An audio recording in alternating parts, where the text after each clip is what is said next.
Salam əziz müəllimlər və şagirdlər. Bugünkü mövzumuz lövhədən də gördüyünüz kimi Əhməd Cavadın Azərbaycan bayrağına şeirinin məzmunu və təhlili üzrə iş olacaq. Siz bu videoda həm şeirin bütün bəndlərinin, tərkibindəki cümlələrin, misraların məna açılışına baxacaqsınız, həm də ki, sonda şeirin təhlil hissəsi ilə, yəni janrı, mövzusu, ideyası bunlarla tanış olacaqsınız. İzaha keçməmişdən əvvəl kanalımıza abunə olmağı, dərslərimiz haqqında da mix sertifikasiya və abituriyent hazırlığı hər iki istiqamət üzrə 050 745 85 97 nömrəsi ilə əlaqə saxlamağı unutmayın. Birinci bənddə görək nə deyir? Türkistan yerləri öpüb alnına, söyləyir dərdini sana bayrağım. Üçrəngli əksini quzğun dənizdən ərmağan yollasın sana bayrağım.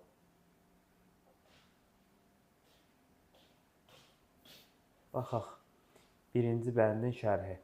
Deməli, ümumi şəkildə belə şərh olunur ki, bu bənddəki Azərbaycan bayrağını ümumi türk coğrafiyasını və milli varlığının rəmzi kimi salamlayır. Şərq ilə qərb, Türk dünyası ilə Xəzər dənizi arasında mənəvi körpü hesab edir. Türkistan yerləri öpüb alnını. Bu nə deməkdir? Deməli, Türkistan bütöv və tarixi türk yurdlarının ümumi adıdır. Yerlərin bayrağın alnından öpməsi bədiliyi, coğrafi sferdən aşaraq mənəvi birliyi ifadə edir. Yəni, uzaq Türkistandan əsən küləklər Azərbaycanın istiqlal bayrağına, doğma qardaş nəfəsini, salamını və sevgisini gətirir. Bayrağın alnı deyəndə isə onun ən uca, ən müqəddəs hissəsi nəzərdə tutulur. Söyləyir dərdini deyir sana bayrağım. Burada nə deyir? Türk dünyasının əsrlər boyu çəkdiyi əsarət, parçalanmışlıq, hürriyyət həsrəti bayrağa müraciətlə dilə getirilir. Türkistan öz azadlıq arzusunu, dərdini, ümidini artıq müstəqil dalğalanan Azərbaycan bayrağına danışır. Onu özünə xilaskar mənəvi arxa bilir. Sürəngli əksini quzğun dənizdən. Bu nədir? Quzğun dəniz Xəzər dənizinin tarixi klassik adlarından biridir. Şair burada fəlsəfi və vizual bir lövhə yaradır. Başda Xəzər dənizinin sahilində dalğalanan üçrəngli bayrağın əksi dənizin sularına düşür. Bu əks dənizin dalğaları vasitəsilə uzaqlara doğru hərəkət edir sanki.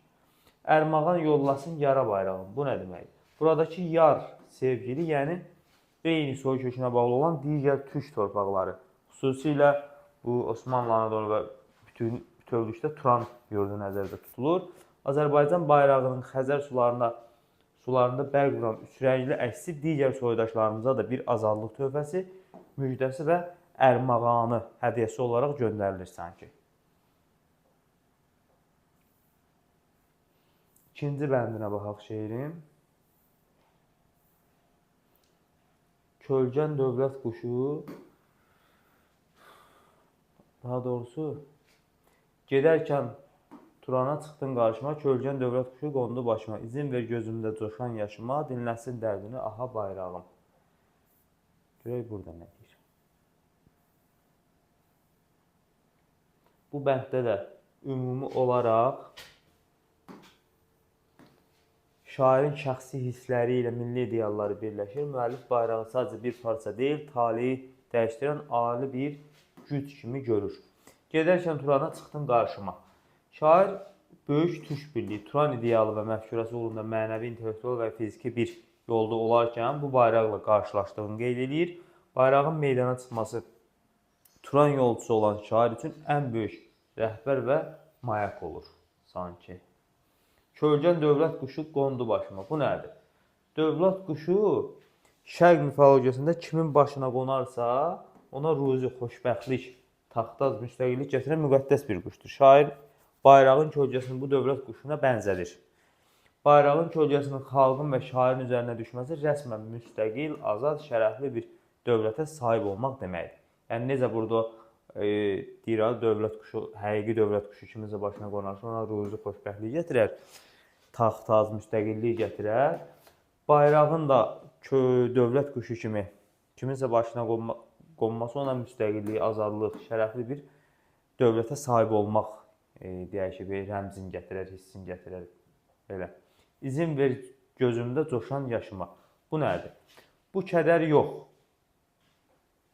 çox əsirlik əsarətdən sonra bayrağı azad görməyin verdiyi böyük sevinc və qürur göz yaşlarıdır. Şair bayrağı qarşısında o qədər mütəəssir olur ki, hisslərini saxlaya bilmir və mənəvi olaraq ondan ağlamaq üçün icazə istəyir. Dinləsin dərdini, aha bayrağım. Şair daxilindəki milli ağrıları, millətin illərlə çəkdiyi çətinliklər və keçmişin fəryadını, yəni ahını bayrağa çatdırmaq, onun hüzurunda ürəyini boşaltmaq istəyir. Çünki bu dərdi ancaq bu azadlığın rəmzi olan bayraq anlaya bilər. Üçüncü bəndimizə baxaq. Deyir, qucamış Elxanla müsəlman, daha doğrusu Qayıxan soyundan aldığın rəngi qucamış. Mən niyə ikinci misradan başlayıram şeyi deməyə bilmirəm. Qayıxan soyundan aldığın rəngi qucamış Elxanla müsəlman bəci. Elxanın övladı dinin dirəyi gətirdin könlümə səfa bayrağı. Burada görək nə deyir. Ümumi şəkildə deməli, burada ifadə olunur ki, bu bənd tamamilə tarix mənəvi köklərə, bayrağın rənglərin fəlsəfi mənşəyinə həsr olunub. Burada soykök ön plana çəkilir. Birinci misrada nə deyir? Qayıxan soyundan aldığın rəngi. Qayıxan Oğuz xanın nəvəsi, Gün xanın oğlu və sülalə başçısıdır. Osmanlı imperiyasını quran sülalə də bu soya gedir, dayanır, yəni bu kökə dayanır. Şair bayrağın göy rəngini, türklük rəmzini, onun qəhrəmanlıq ruhunu birbaşa köklü türk mənşəyinə, Qayıxan soyuna bağlayır. Deməli, bayrağın mavi rəngi hara gedib dayanır, onun qəhrəmanlıq ruhu birbaşa hara gedir, söykənir, Qayıxan soyuna. Bu bayrağın qədim tarixliyinə işarədir. Və bayrağın qədimliyinə, tarixinin qədim olmağına işarə edirsə, şeirdə hansı misrada, hansı bənddə ifadə olunur, bax bunu deyə bilərik. İkinci misrasında deyir, Qucamış Elxanla müsəlman bəyi. Qucamış qocaman, yaşlı. Yəni qucamış bu hardasa qucaqlamaq filan kimi də anlaya bilərsiniz bəlkə. Amma o deyil. Qucamış qocaman, yaşlı, müdrik deməkdir. Elxan həm tarixi Elxanlar dövlətinə, həm də Elin xanına müdrik rəhbərlərinə işarə edir. Müsəlman bəgi ifadəsi isə bayrağın yaşıl rəngini İslam mədəniyyətinə və dinə bağlılığını simvollaşdırır.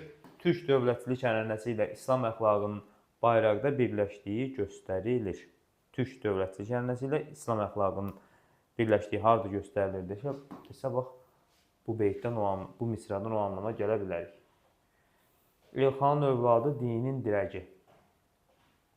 Azərbaycan xalqı həm müdrik Elxanların övladı, həm də İslam dininin müdafiəçisi, dayağı, dirəyi kimi xarakterizə olunur.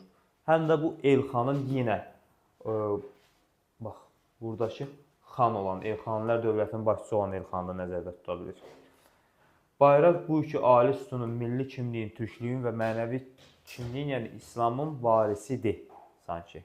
Deyir, bax, dinin dirəgi. Hardan desə ki, hansı biz misradan, hansı cümlədən bu anlama gələ bilərik ki, bayraq İslamın varisidir. Bax, buradan. Həm milli kimliyin, yəni türklüyün, həm də mənəvi kimliyin. İslamın varisi hesab olunur bayraq. Gətirdin könlümə səfa bayrağım. Bu qədər şanlı tarixi kökə müqəddəs rənglərə malik olan bayrağın uzalması, dalğalanması şairin qəlbinə rahatlıq, dinclik, mənəvi təmizlik və böyük bir səfa, yəni xoşbəxtlik bəxş edir. Dördüncü bəndə baxaq.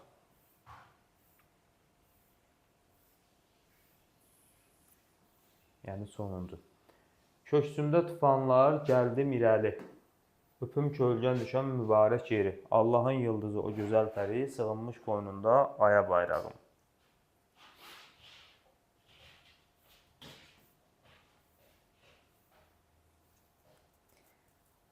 Burada ümumi şəkildə nə deyir? Son bənd ant, sədaqət, bayrağın üzərindəki göy cisimlərin, ay ulduzun poetik, mifik və dini vəhdətini deyir, ehtiva edir. Özündə birləşdirir yəni. Köksümdə tufanlar gəldim irəli. Nə deməkdir bu? Şair öz daxili coşqusunu, milli mübarizə ruhunu, ürəyində qaynayan vətənpərvərlik hisslərini tufana bənzədir. O adi bir insan kimi deyil, sanki fırtınaları yararaq böyük bir eşqlə bayrağın hüzuruna doğru addımlayır. Öpüm kölgən düşən mübarək yeri. Burada nə ifadə edir? Bayrağa qarşı olan sonsuz ehtiramın pik nöqtəsidir. Bu misra şair birbaşa bayrağın özünü öpməklə kifayətlənmir, onun kölgəsinin toxunduğu torpağı belə müqəddəs, mübarək hesab edir və oranı öpməyə hazır olduğunu bildirir.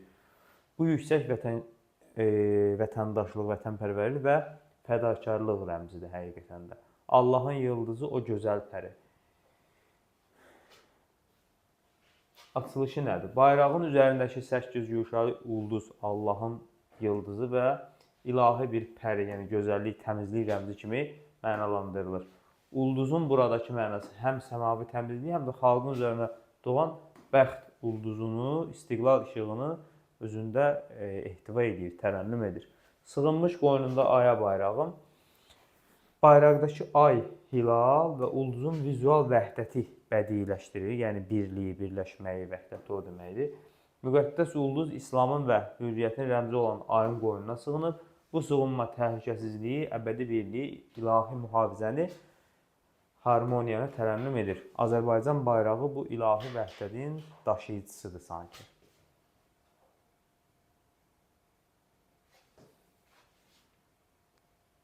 Təhlil hissəsində də baxaq.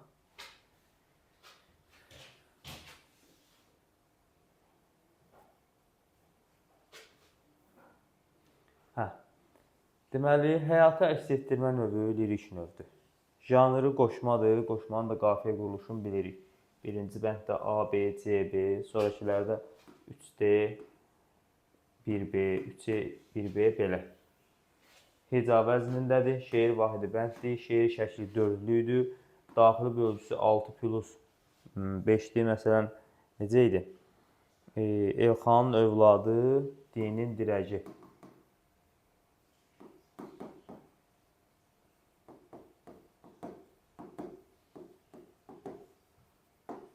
Elxanın 1, 2, 3, 4, 5, 6 fasiləni burada qoyduq da belə deyil. Elxanın övladı, dinin dirəci. Burada 6 oldu. Hecaların sayı harda fasilə verdiysə bunu bilirik də, nəzəriyyə hissəsindən keçmişik. Bu fasilədən əvvəldəki hecaları sayırıq, sonradakı hecaları sayırıq. Neçə oldusa bölgü elə olur. Deməli, əvvəldə 4 dənə heca, 6 dənə heca oldu. Burada i, 2, i, ə, i. Burada 3, 5. 6 plus 5, bəli. Deməli, mövzu nədir? Milli dövlət ideologiyasına rəğbət və onun təbliği. Milli dövlət ideologiyasına rəğbət nə deməkdir? Yəni, milli dövlətin ideologiyası, məqsədi, yerinə yetirmək istədiyi, qarşısına qoyduğu məqsədi nədirsə, biz ona rəğbət, yəni hörmət eləməliyik və onu təbliğ eləməliyik. Həmin o məqsədi, arzunu, istəyə biz həm hörmət eləməliyik, həm də onu yaymalıyıq, təbliğ eləməliyik. Həyata keçməyində biz də hər hansı bir addımlar atmalıyıq. İdeya nədir? İdeya türkçülük, lirik qəhrəmanın vətənə və xalqa olan sevgisi. Burada anlaşılmayan nəsə yoxdur. Şairin milli bayrağımıza şeir həsr etməsi təsadüfi deyil. Milli azadlıq, vətənimizin müstəqilliyi, şairin ən böyük idealı, həyatının əsas mənası idi. O, milli dövlətimizin nəğməkarı, milli dövlətimizin nəğməkarı adlandıranlar səhv etmirlər. Digər əsərlərində olduğu kimi Azərbaycan bayrağının şeirində də vətənini, xalqını dərin məhəbbətlə sevən səmimi bir el sənətkarının ürək çırpıntılarını duymaq çətin deyil. 10 aprel 1919-cu ildə Bakı şəhərində parlament binasının üzərində dağlanmış üçrəngli milli bayrağımız vətənpərvər şairi diqqətə gətirmiş və bu gözəl sənət nümunəsini yaratmışdır. Sənətkarın bir vətəndaş şair olaraq müstəqillik simvoluna bəslədiyi sonsuz məhəbbətini, qürurverici hisslərini ifadə edir. Şeirdə Türkistandan, Turandan, üç boylu Türk bayrağından, üç boyalı daha doğrusu rəngli, Türk soykökündən, Türk ellərinin birliyindən bəhs olunur.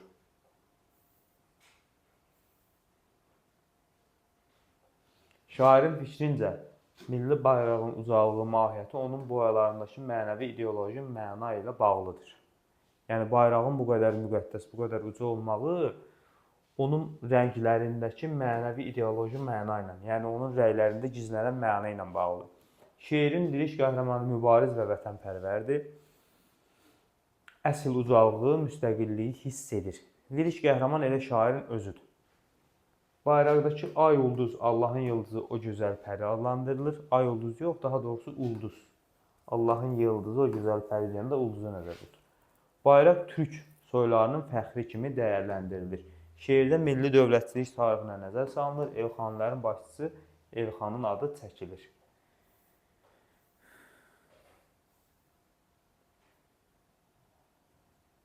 Elxanın övladı dinin dirəyi deyərkən, dini dəyərlərin təbliğində bayrağımızın rolu olmuşdur. Fikri öz əksini tapır. Bunu bayaq şeirin misralarının açılışında da dedik.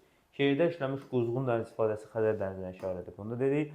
Azərbaycan bayrağının qədim Oğuz Türk yurdunda da mövcud olduğunu, şairin bayrağın rənginin Qayı xan soyundan aldığını qeyd etməsilə məlum olur. Deməli, Azərbaycan bayrağının qədim Oğuz Türk yurdunda da mövcud olduğunu, şair Azərbaycan bayrağının rənginin qədim Qayı xan soyundan aldığını qeyd etməsilə məlum olur. Yəni, Qayı xan soyunda bizim bayrağın rəngləri var imişsə, deməli Oğuz Türk yurdunda da bizim bayraq var imişdi. Yoxsa yəni o rəng orada nə gəzir? Şeirdə Türkistan elləri dedikdə türk dövlətlərini nəzərdə tutur. Türkistan elləri öpüb alnını dedikdə şair Azərbaycan bayrağı sanki bütün türk elləri arasında gəzdirilir fikrində nəzərdə tutur. Kölgən dövlət quşu qondu başıma dedikdə şair dövlətin əsası atributu kimi bayrağın türk xalqlarının müqəddəratında mühüm rolu olduğunu göstərir.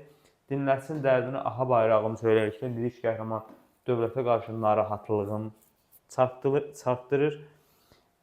Yəni, belə deyək də, lori dildə anlamaq üçün kimsə hər hansı bir şəxs canlıdan söhbət edir. Nə vaxt ah çəkir, bir sıxıntısı, bir dərdi, narahatlığı olanda da. Burada da dinləsin dərdini aha, ah deyəndə, daha doğrusu aha deyəndə o ah ismi var ya, ah çəkmək. Onun yönlü halda işlənmiş formasıdır. Bu, yəni dərdin aha dinləsin. Burada həqiqətən narahatlığını ifadə edildiyini görürük. Bayrağımıza sevgi yaradan bədii nümunədir.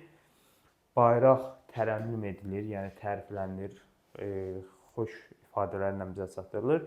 Şeirdə bayrağımızla yanaşı ay ulduz da tərənnüm olunmuşdur.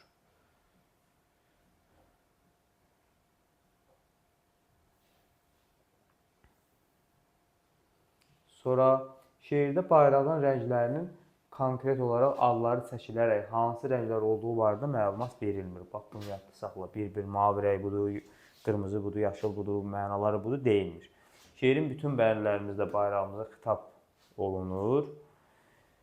Bayrağım sözü rədifdir. Bütün bəndlərində əslində xitab olunur fikri tam düz deyil. Buna indi qayıdıb şeirin özündən baxarıq. Təsvir ifadə vasitələrindən istifadə olunmuşdur. Məsələn, metafor var. Türkistan yerləri öpüb alnını. Yelin öpmək insana məxsus xüsusiyyətdir. Yelin nəyisə öpməyi metafordur.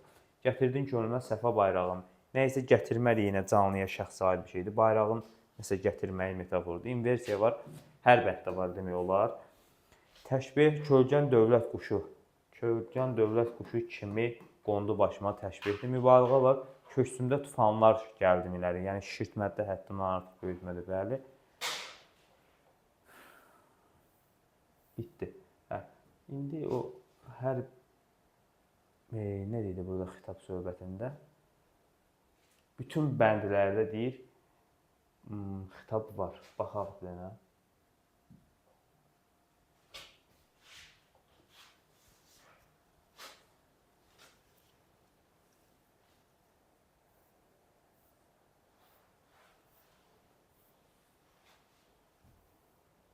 Ərmağan yolasın sana bayrağım, bayrağım.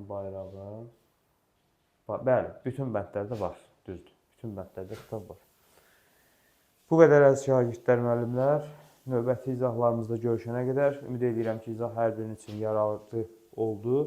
Əgər izah xoşunuza gəldisə, kanala abunə olmağı, ətrafınızla paylaşmağı və fikirlərinizi də şərh bölməsində bildirməyi unutmayın. Bu qədər, sağ olun.